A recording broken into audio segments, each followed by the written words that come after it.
నమస్తే ఆల్. ఈరోజు high court exam జరిగింది.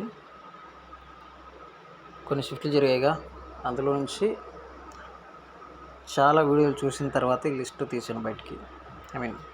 రాసుకొని ఒక పీడిఎఫ్ రూపంలో మీకు తెచ్చాను. ద ఫాలోయింగ్ డేస్లో హైకోర్టు ఎగ్జామ్ రాస్తున్న వాళ్ళకి ఇవి ఖచ్చితంగా ఉపయోగపడతాయి. ఇవన్నీ చూసుకొనే వెళ్ళండి.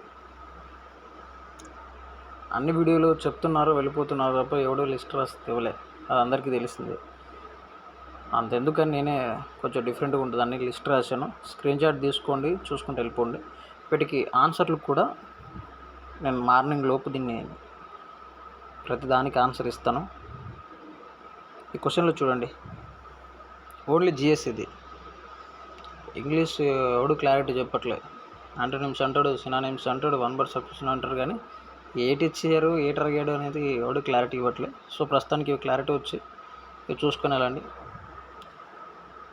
బిహు నృత్యం ఏ రాష్ట్రానికి సంబంధించింది? ఆంధ్రప్రదేశ్లో కళ్యాణమస్తు పేరును ఏ విధంగా పేరు మార్చారు? First railway station in AP ఎక్కడుంది? ఉందిగా, పుత్తూరు టు రేణిగుంట్ల, అలా అదే ఆన్సర్. తర్వాత ఇండియన్ నేషనల్ కాంగ్రెస్ విభజన ఎప్పుడు జరిగింది? అంటే అతివాదులు మితవాదులుగా విభజన ఎప్పుడు జరిగింది? కొచ్చి ఇంటర్నేషనల్ ఎయిర్పోర్ట్ ఎక్కడుంది? కోహ్లీ ఫోక్ డ్యాన్స్ ఏ రాష్ట్రానికి సంబంధించింది? అతిపెద్ద మంచినీటి సరస్సు ప్రపంచంలో అని అడిగారు. తర్వాత మౌర్య వంశ రాజుల గురించి అడిగారట. చిత్తూరు జిల్లా ఎప్పుడు ఏర్పడింది అని అడిగారట. ఇటీవల ఢిల్లీ సీఎంగా ఎవరు ఎన్నికయ్యారని అడిగారట. విరాట్ కోహ్లీ పదవి విరామం గురించి అడిగారట. స్పోర్ట్స్లో పద్మశ్రీ అందుకున్న వ్యక్తి హాకీకి సంబంధించి అది అడిగారట.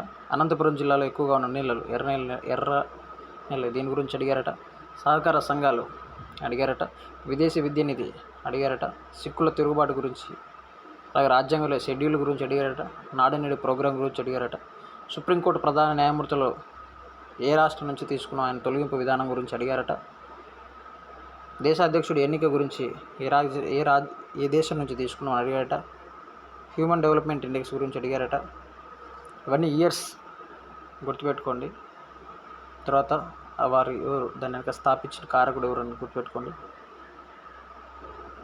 డిజిటల్ టంకా నాణ్యాల గురించి ఎవరు ప్రవేశపెట్టారు అడిగారట. విశాఖ చెన్నై కారిడార్ గురించి అడిగాడు. తర్వాత ప్రణాళికల గురించి అడిగాడు.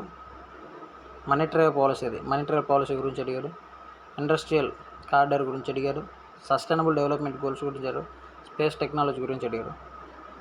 ఇవి ప్రస్తుతానికి నేను వీడియోలు చూసిన తర్వాత రాసుకున్న క్వశ్చన్స్. మేబీ మళ్ళీ ఇంకా ఏమైనా నాకు అనిపిస్తే రాసుకొని ఇస్తాను. వీటన్నిటికీ నేను ఆల్రెడీ నాకు కొన్నిటికి తెలుసు, అన్నిటికీ తెలుసు అని చెప్పాను. ఈ పాలిటీ క్వశ్చన్స్ ఆల్మోస్ట్ తెలుసు. మీకు వచ్చి అతిపెద్ద మౌర్య, చిత్తూరు, ఇటీవల ఢిల్లీ, ఓకే. విరాట్ కోహ్లీ, నేను స్పోర్ట్స్ గురించి ఎక్కువ చదవలేదు అని తెలియదు నాకు. పద్మశ్రీ అందుకున్న స్పోర్ట్స్ హాకీ అని చూశాను, కానీ నాకు క్లారిటీ లేదు. అనంతపురం సహకార తల్లి ఓకే. విదేశీ విద్య ఓకే. సిక్కుల తిరుగుబాటు ఓకే. రాజ్యాంగం ఓకే. సుప్రీంకోర్టు ఇది ఓకే. వీటన్నిటి గురించి చెప్తాను ఆన్సర్లు. ప్రణాళికలు okay. Monetary policy okay. Industrial card, sustainable development, space technology, వీటన్నిటి గురించి నేను అత్తర్లో మీకు మార్నింగ్ లోపు ఇస్తాను. ఇది లిస్ట్, మీరు చూసుకోండి.